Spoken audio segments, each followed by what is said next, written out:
ভোর ৪টা তেল আবিরের নিস্তব্ধ আকাশ হঠাৎই কেঁপে উঠল সাইরেনের হুঙ্কারে। ইয়েমেনের হুথি বিদ্রোহীরা ছুড়েছে ভয়ঙ্কর ব্যালিস্টিক মিসাইল, লক্ষ্য ইসরায়েলের প্রাণকেন্দ্র। মুহূর্তেই আতঙ্ক ছড়িয়ে পড়ে পুরো শহরে। ঘুম ভেঙে দৌড়ে বাংকারে আশ্রয় নিয়ে প্রায় ১০ লাখ ইসরায়েলি। তবে এক চুলের ব্যবধানে ঘুরতে যাওয়া ট্রেজেডি রুখে দেয় ইসরায়েলের লৌহ কবচ আয়রন ডোম। ইসরায়েলের প্রতিরক্ষা বাহিনী আইডিএফ দাবি করছে মিসাইলটি তারা সফলভাবে আকাশে ধ্বংস করেছে। কোনো হতাহত বা ক্ষয়ক্ষতির খবর নেই, তবু বোমার ও সাইরেনের শব্দে থরথর করে কেঁপেছে ইসরায়েলের শহর।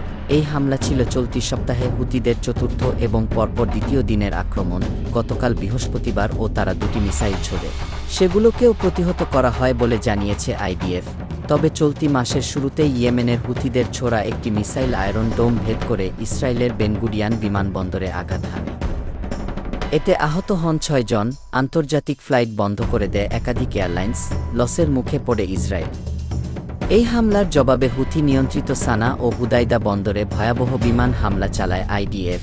শুধু সানা বিমানবন্দরে প্রায় $৫০ কোটি ক্ষয়ক্ষতি হয়েছে বলে জানিয়েছে ইয়েমেন সূত্র। শনিবার কিছু ফ্লাইট ফের চালু হলেও পরিস্থিতি এখনও থমথম। কেন এই হামলা? হুথি বিদ্রোহীরা ইরানের সমর্থন পুষ্ট এবং ২০২৩ সালের অক্টোবরে হামাস ইসরায়েল সংঘর্ষের ১ মাস পর থেকে ইসরায়েল ও আন্তর্জাতিক জাহাজ চলাচলকে লক্ষ্য করে হামলা শুরু করে।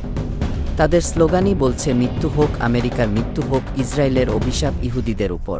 হামাসের সঙ্গে জানুয়ারির সাময়িক যুদ্ধবিরতির সময় হামলা বন্ধ রাখলেও মার্চে গাজায় পুনরায় সংঘর্ষ শুরুর পর আবার ক্ষেপণাস্ত্র বর্ষণে নামে হুথিরা।